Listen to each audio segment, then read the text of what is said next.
Feliz y bendecido día, aprendiendo un curso de milagros. El secreto de la verdadera oración es olvidarte de las cosas que crees necesitar.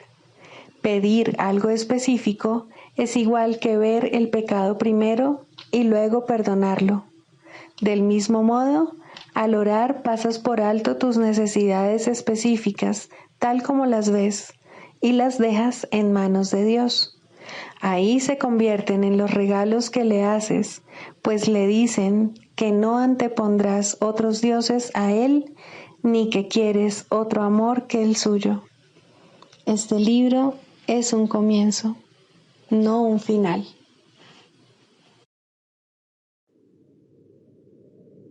Del prefacio que postula, párrafo 9.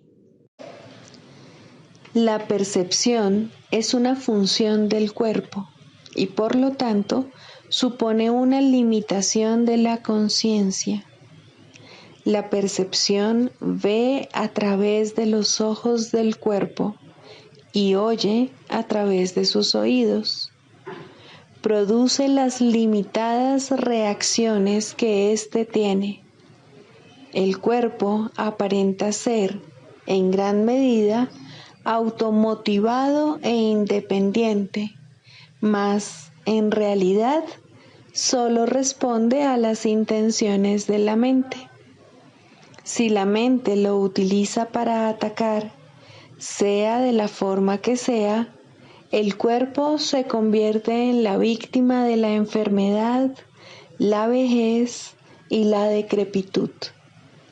Si la mente, en cambio, acepta el propósito del Espíritu Santo, el cuerpo se convierte en un medio eficaz de comunicación con otros, invulnerable mientras se le necesite, que luego sencillamente se descarta cuando deja de ser necesario. De por sí, el cuerpo es neutro, como lo es todo en el mundo de la percepción.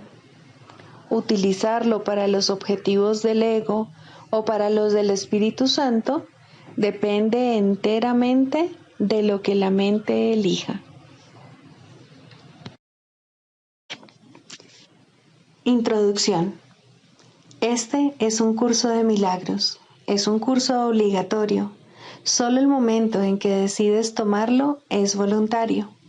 Tener libre albedrío no quiere decir que tú mismo puedas establecer el plan de estudios. Significa únicamente que puedes elegir lo que quieres aprender en cualquier momento dado. Este curso no pretende enseñar el significado del amor, pues eso está más allá de lo que se puede enseñar.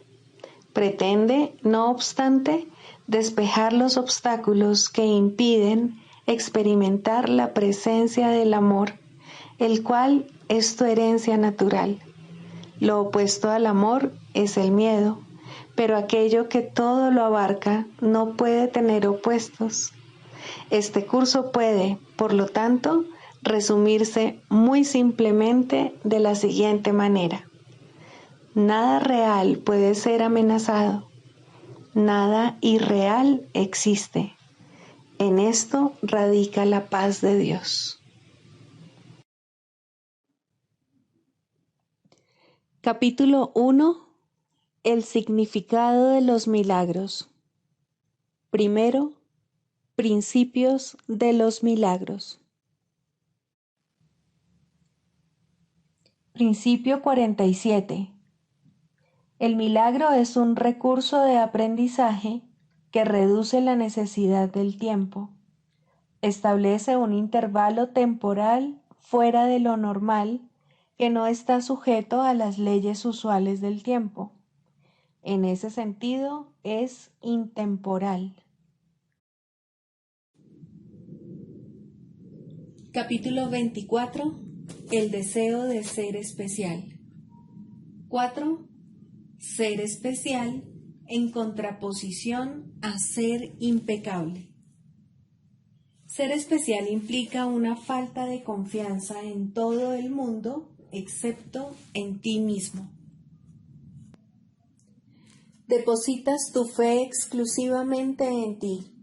Todo lo demás se convierte en tu enemigo, temido y atacado, mortal y peligroso, detestable y merecedor únicamente de ser destruido.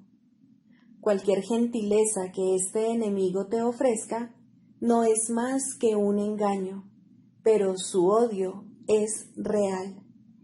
Al estar en peligro de destrucción, tiene que matar, y tú te sientes atraído hacia él para matarlo primero. Tal es la atracción de la culpabilidad. Ahí se entrona a la muerte como el Salvador. La crucifixión se convierte ahora en la redención, y la salvación no puede significar otra cosa que la destrucción del mundo, con excepción de ti mismo. ¿Qué otro propósito podría tener el cuerpo sino ser especial? Esto es lo que hace que sea frágil e incapaz de defenderse a sí mismo. Fue concebido para hacer que tú fueses frágil e impotente. La meta de la separación es su maldición. Los cuerpos, no obstante, no tienen metas. Tener propósitos es algo que es solo propio de la mente, y las mentes pueden cambiar si así lo desean. No pueden cambiar sus cualidades inherentes ni sus atributos, pero sí pueden cambiar el propósito que persiguen, y al hacer eso, los estados corporales no pueden sino cambiar también. El cuerpo no puede hacer nada por su cuenta. Considéralo un medio de herir y será herido. Considéralo un medio para sanar y sanará. Solo puedes hacerte daño a ti mismo. Hemos repetido esto con frecuencia, pero todavía resulta difícil de entender. A las mentes empeñadas en ser especiales les resulta imposible entenderlo, pero a las que desean curar y no atacar les resulta muy obvio. El propósito del ataque se halla en la mente y sus efectos solo se pueden sentir allí donde se encuentra dicho propósito. La mente no es algo limitado, y a eso se debe que cualquier propósito perjudicial le haga daño a toda ella, cual una sola. Nada podría tener menos sentido para los que se creen especiales. Nada podría tener mayor sentido para los milagros, pues los milagros no son sino el resultado de cambiar del propósito de herir al de sanar. Este cambio de propósito pone en peligro el especialismo, pero solo en el sentido de que la verdad supone una amenaza para todas las ilusiones. Ante ella no pueden quedar en pie. No obstante, qué consuelo encontraste jamás en ellas para que le niegues a tu padre el regalo que te pide y para que, en lugar de dárselo a él, se lo des a ellas. Si se lo das a él, el universo es tuyo. Si se lo das a las ilusiones, no recibes ningún regalo a cambio.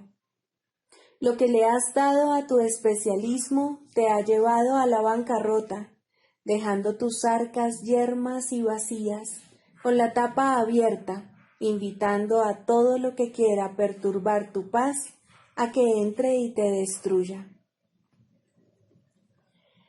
Te dije anteriormente que no te detuvieses a examinar los medios con los que se logra la salvación, ni cómo se alcanza ésta, pero examina detenidamente si es tu deseo ver a tu hermano libre de pecado.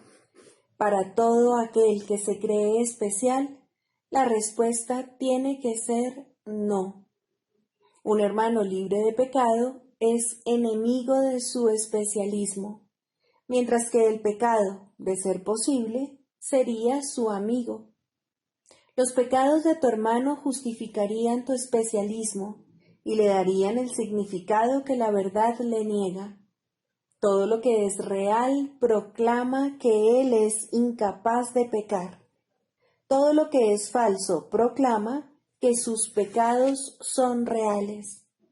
Si es un pecador, tu realidad entonces no es real, sino únicamente un sueño de que eres especial que dura solo un instante antes de desmoronarse y convertirse en polvo. No defiendas este sueño insensato en el que Dios se haya privado de lo que ama y tú te encuentras más allá de la posibilidad de salvarte. Lo único que es seguro en este mundo cambiante, que no tiene sentido en la realidad, es esto. Cuando no estás completamente en paz o cuando experimentas cualquier clase de dolor, es que has percibido un pecado en tu hermano y te has regocijado por lo que creíste ver en él. Tu sensación de ser especial pareció estar a salvo a causa de ello, y así salvaste a lo que habías designado como tu Salvador, y crucificaste al que Dios te dio en su lugar. Y de este modo estás en la misma encrucijada que Él, pues sois un solo ser. Por lo tanto, el especialismo es su enemigo, así como el tuyo.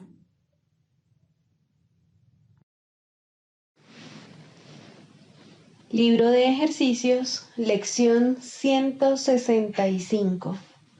Que mi mente no niegue el pensamiento de Dios. ¿Qué es lo que hace que este mundo parezca real, sino tu negación de la verdad que se encuentra más allá de él? ¿Qué otra cosa sino tus pensamientos de aflicción y de muerte ensombrecen la perfecta felicidad y vida eterna que la voluntad de tu Padre dispone para ti? ¿Y qué otra cosa sino las ilusiones podrían ocultar lo que no puede ser ocultado? ¿Qué podría privarte de lo que te pertenece, sino tu propia decisión de no verlo al negar que se encuentra ahí? El pensamiento de Dios te creó y no te ha abandonado, ni tú has estado nunca separado de Él, ni siquiera por un instante. Te pertenece. Gracias a Él vives. Es tu fuente de vida, pues te mantiene unido a Él y todo es uno contigo, porque Él jamás te abandonó. El pensamiento de Dios te protege y cuida de ti. Hace que tu lecho sea mullido y allana tu camino al iluminar tu mente con gozo y amor. Tanto la eternidad como la vida eterna refulgen en tu mente, porque el pensamiento de Dios no te ha abandonado y todavía se encuentra en ti. ¿Quién negaría su seguridad, su paz, su alegría, su curación y tranquilidad de espíritu, así como su sereno descanso y apacible despertar, si reconociese dónde se encuentran? No se prepararía de inmediato para salir a su encuentro, abandonando todo lo demás como algo sin valor en comparación. Y una vez que los hubiera encontrado, ¿no se aseguraría de que permanecieran en él y él con ellos? No niegues el cielo. Hoy se te concede solo con que lo pidas. No es necesario tampoco que percibas cuán grande es este regalo, ni cuánto habrá cambiado tu mente antes de que te llegue. Pídelo y se te concederá. La convicción radica en él. Hasta que no le des la bienvenida como algo que te pertenece, seguirás en la incertidumbre. Mas Dios es justo. No tienes que tener certeza para recibir lo que solo tu aceptación puede otorgar. Pide con fervor. No tienes que estar seguro de que lo que estás pidiendo es lo único que deseas, mas cuando lo hayas recibido, sabrás que estás en posesión del tesoro que siempre anhelaste. ¿Por qué otra cosa ibas a querer intercambiarlo? ¿Qué podría inducirte ahora a dejarlo desaparecer de tu extática visión? Pues verlo te demuestra que has cambiado a tu ceguera por los ojos videntes de Cristo y que tu mente ha decidido abandonar la negación y aceptar el pensamiento de Dios como tu herencia. Y ahora las dudas son cosa del pasado.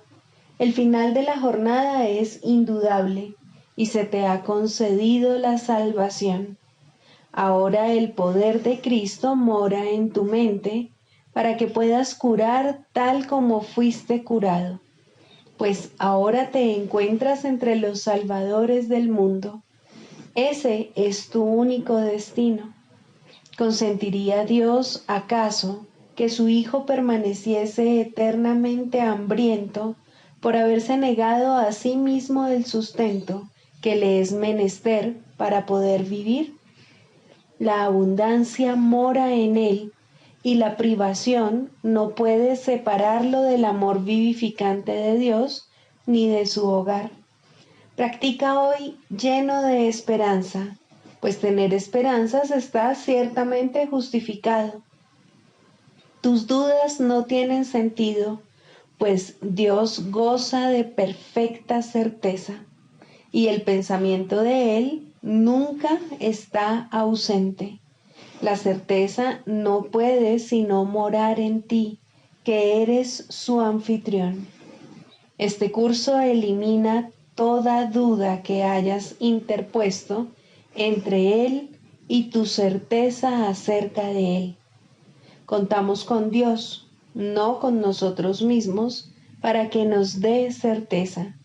Y en su nombre practicamos tal como su palabra nos indica que hagamos. Su certeza se encuentra tras cada una de nuestras dudas, su amor tras cada uno de nuestros temores.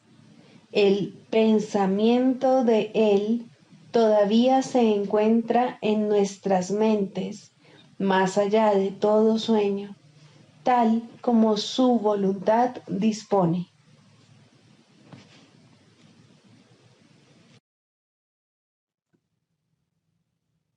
Del Manual para el Maestro, pregunta 4.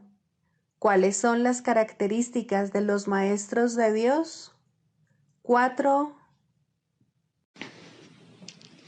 Mansedumbre. Para los maestros de Dios, el daño es algo imposible. No pueden infligirlo ni sufrirlo.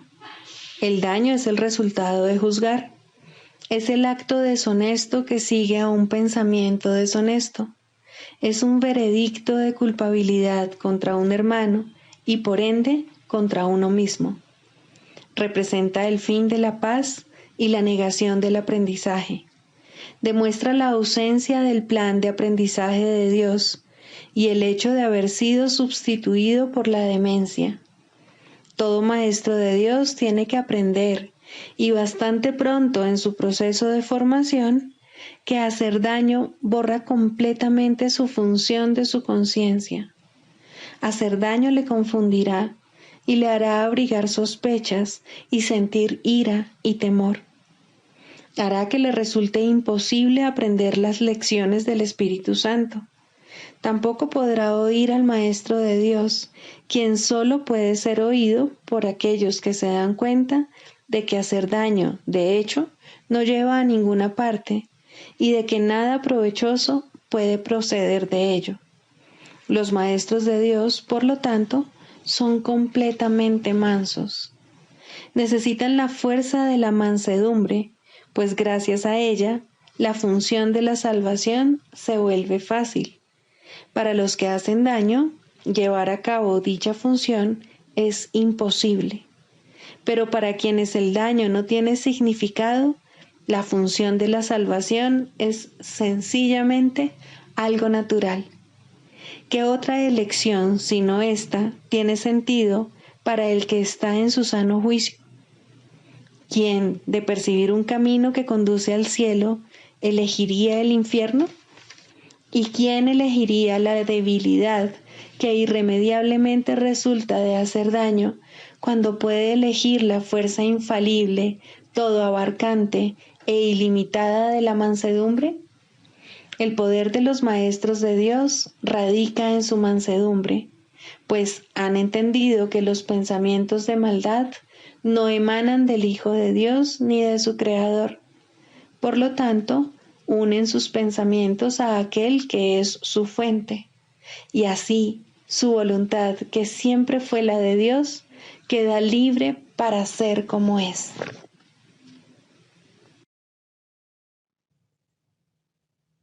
Manual para el Maestro, pregunta 14. ¿Cómo acabará el mundo? ¿Puede realmente tener fin lo que no tiene principio? El mundo acabará en una ilusión, tal como comenzó. Su final, no obstante, será una ilusión de misericordia, la ilusión del perdón completa, sin excluir a nadie, y de una ternura ilimitada. Lo cubrirá ocultando toda maldad, encubriendo todo pecado y acabando con la culpabilidad para siempre. Así acabará el mundo al que la culpabilidad dio lugar, ya que al no tener ningún propósito, desaparecerá. El origen de las ilusiones es la creencia de que tienen un propósito, de que satisfacen alguna necesidad o de que conceden algún deseo. Si se perciben como desprovistas de propósito, dejan de verse. Al reconocerse su inutilidad, desaparecen. ¿De qué otra manera, si no, terminan todas las ilusiones? Se llevaron ante la verdad y la verdad no las vio. Simplemente pasó por alto lo que no tenía sentido. Mientras el perdón no sea completo, el mundo seguirá teniendo un propósito. Es el hogar donde nace el perdón, donde crece y donde se vuelve más fuerte y abarcador. Aquí se le alimenta, pues es aquí donde se le necesita. Es benévolo Salvador, nacido donde el pecado fue concebido y donde la culpabilidad parecía real. Este es su hogar, porque aquí ciertamente se le necesita. Él trae consigo el fin del mundo. Es a su llamada a la que los maestros de Dios responden, dirigiéndose a Él en silencio para recibir su palabra. El mundo acabará cuando también todas las cosas que hay en él hayan sido correctamente juzgadas mediante su juicio. El mundo acabará con la bendición de la santidad sobre él. El mundo desaparecerá cuando ya no quede ni un solo pensamiento de pecado. No será destruido ni atacado y ni siquiera sufrirá el más mínimo rasguño. Simplemente dejará de parecer que existe. Ciertamente parece que esto se encuentra muy, pero muy lejos en el futuro. Cuando ya no quede ni un solo pensamiento de pecado, parece ser un efecto, un objetivo a largo plazo. Pero el tiempo se detiene y sirve al objetivo de los maestros de Dios. En el instante en que cualquiera de ellos acepte la expiación para sí mismo, no quedará ni un solo pensamiento de pecado. Perdonar un solo pecado no es más fácil que perdonarlos todos. La ilusión de que hay grados de dificultad es un obstáculo que el Maestro de Dios tiene que aprender a pasar y dejar atrás. Un pecado que un maestro de Dios perdone completamente puede consumar la salvación. ¿Puedes comprender esto? No, esto no tiene ningún sentido para los que están aquí. Sin embargo, es la lección final con la que se restaura la unidad. Esto va en contra de la manera de pensar del mundo, pero recuerda que el cielo también va en contra. El mundo acabará cuando su sistema de pensamiento se haya invertido totalmente.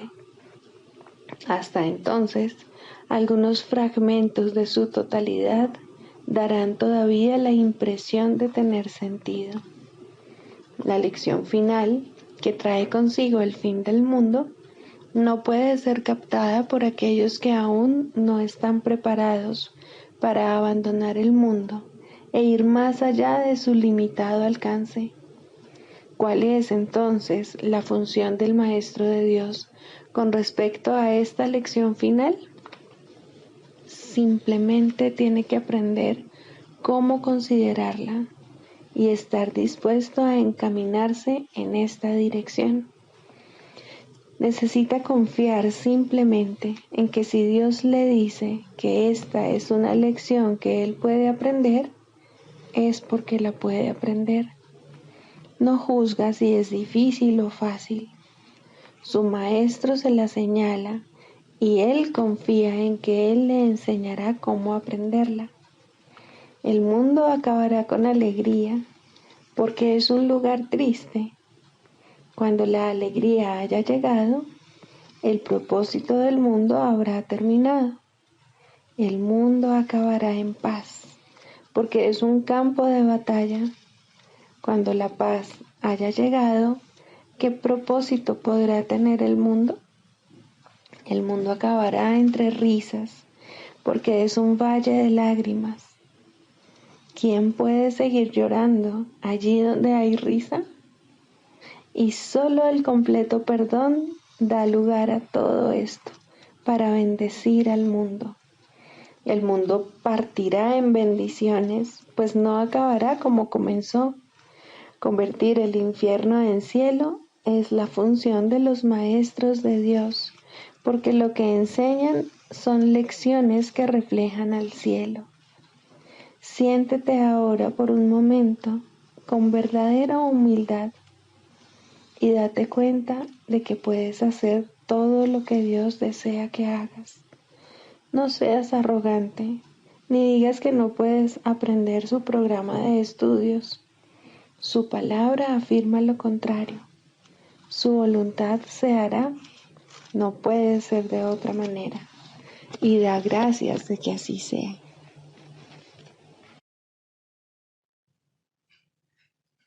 Clarificación de términos. El perdón, la faz de Cristo.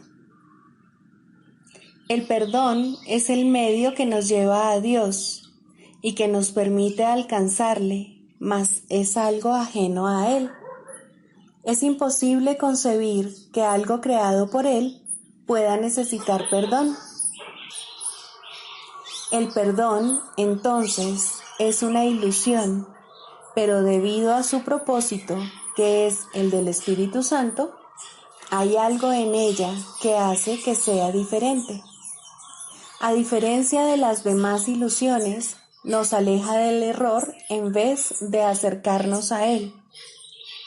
Al perdón podría considerársele una clase de ficción feliz, una manera en la que los que no saben pueden salvar la brecha entre su percepción y la verdad.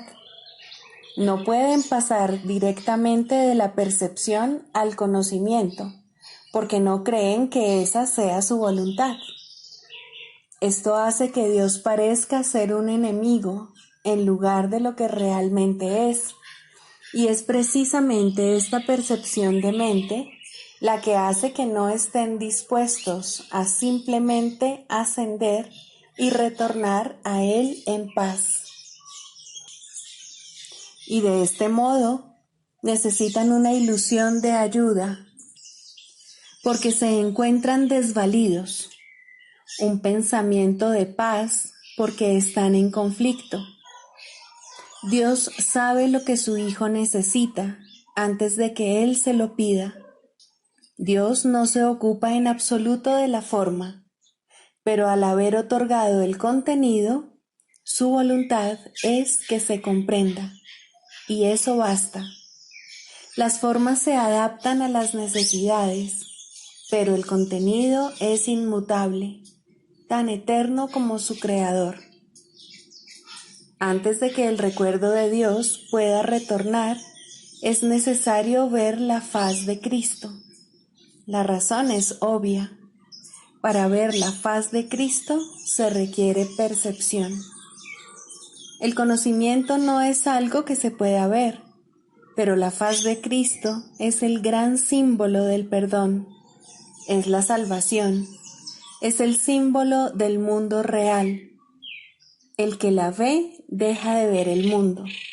Está tan cerca ya del umbral del cielo como es posible estar mientras aún esté afuera.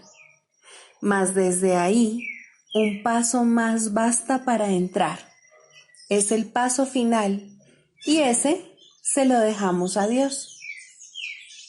El perdón es un símbolo también, pero en cuanto que símbolo exclusivo de la voluntad del Padre, no puede ser dividido. Y así, la unidad que refleja se convierte en su voluntad.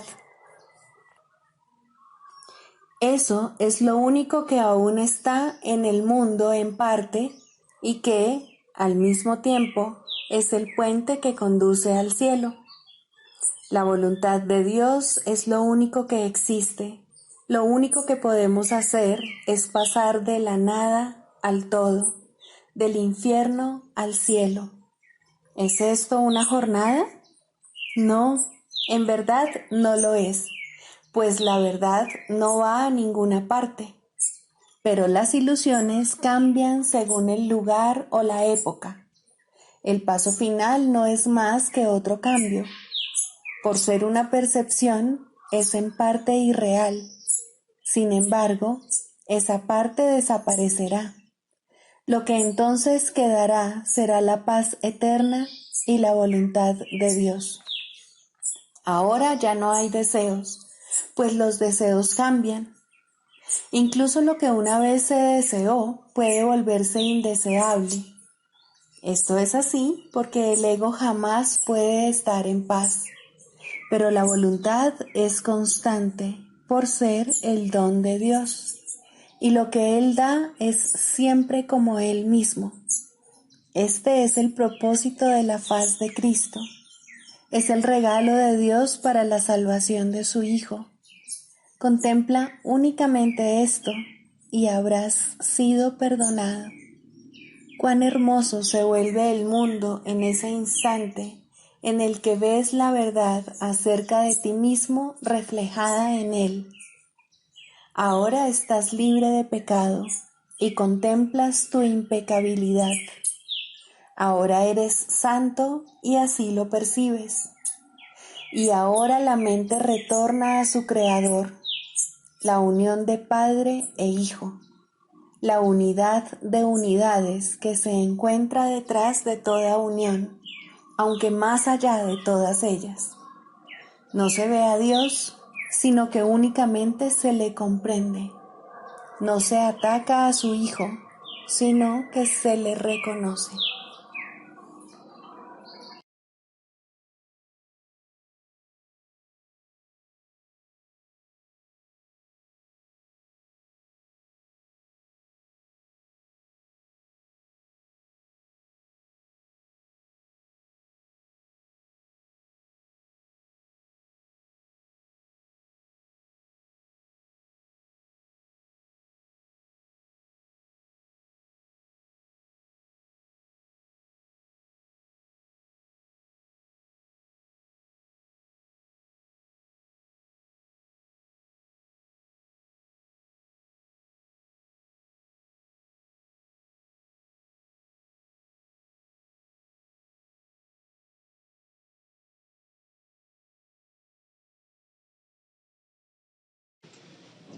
Sexto, ¿cómo se define la sanación?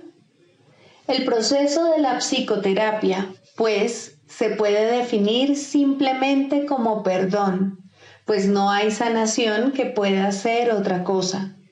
Los que no perdonan están enfermos, pues creen que ellos no han sido perdonados.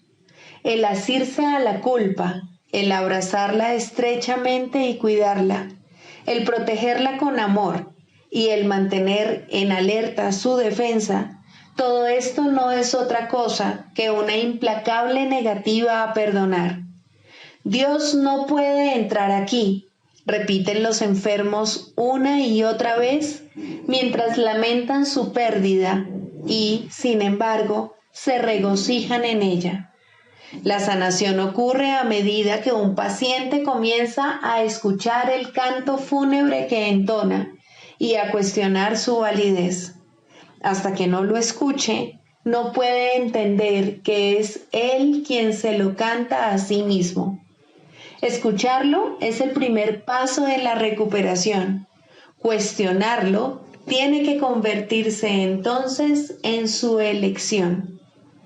Hay una tendencia, y muy fuerte, a escuchar este canto de muerte solo un instante para luego descartarlo sin haberlo corregido.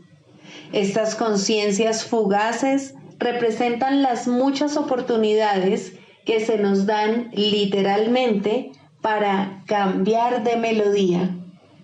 En vez de esta, puede escucharse el sonido de la sanación, pero primero debe surgir voluntad de cuestionar la verdad del canto de la condenación. Las distorsiones extrañas que se tejen inextricablemente al interior del concepto del yo, que en sí no es otra cosa que una pseudocreación, hacen que este feo sonido parezca verdaderamente hermoso. El ritmo del universo, el canto del ángel heraldo, todo esto y más se oye en lugar de esos ruidosos chillidos discordantes. El oído traduce, no oye. El ojo reproduce, no ve. Su tarea es hacer agradable aquello que se invoca, no importa cuán desagradable pueda ser. Responden a las decisiones de la mente al reproducir sus deseos y traducidos en formas aceptables y placenteras. Algunas veces el pensamiento detrás de la forma se asoma, aunque solo muy brevemente, y la mente se asusta y comienza a dudar de su cordura, pero no permitirá a sus esclavos cambiar las formas que contemplan, los sonidos que oyen. Estos son sus remedios, sus salvaguardias contra la locura.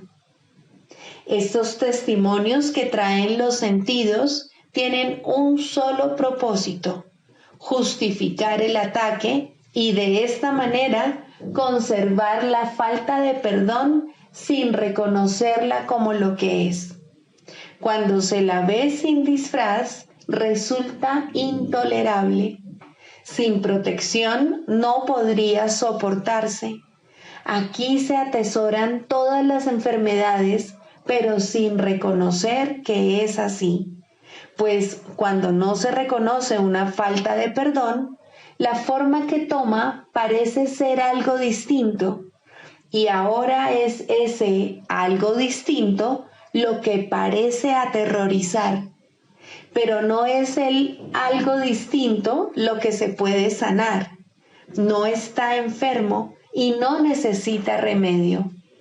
Concentrar tus esfuerzos sanadores aquí no es más que futilidad.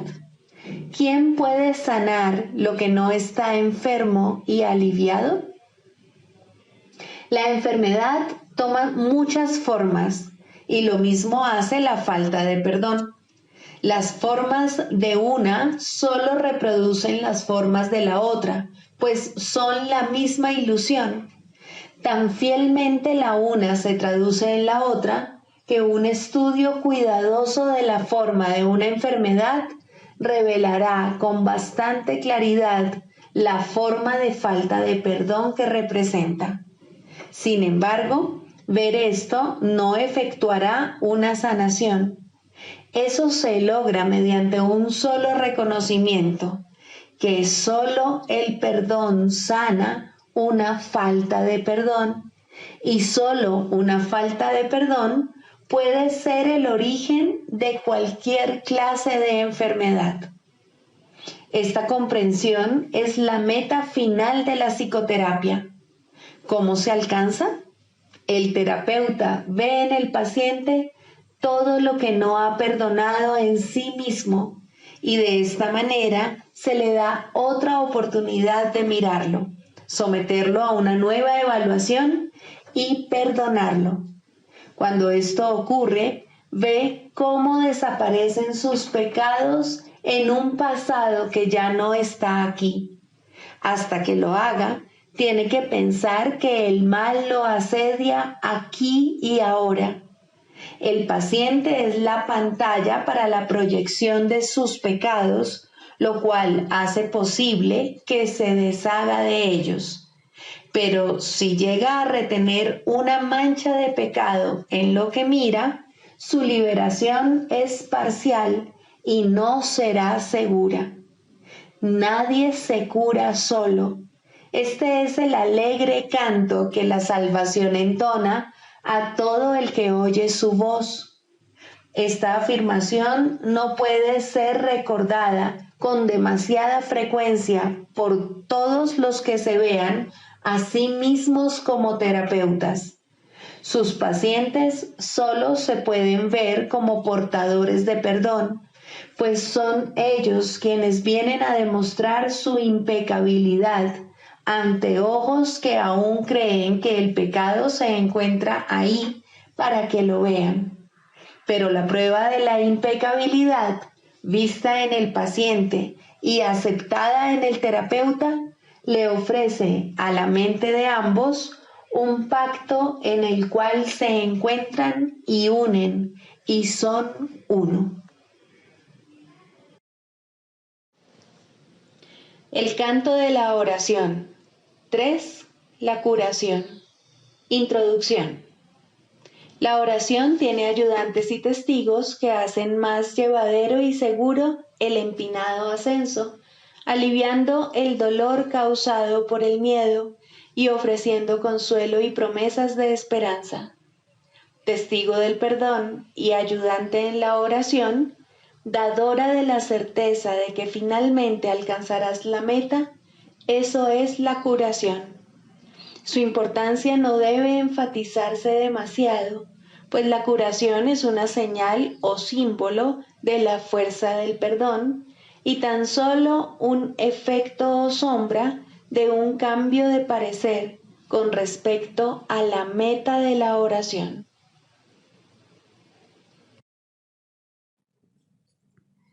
Sigamos a Jesús haciendo del perdón algo tan natural como respirar y algo tan vital como el aire.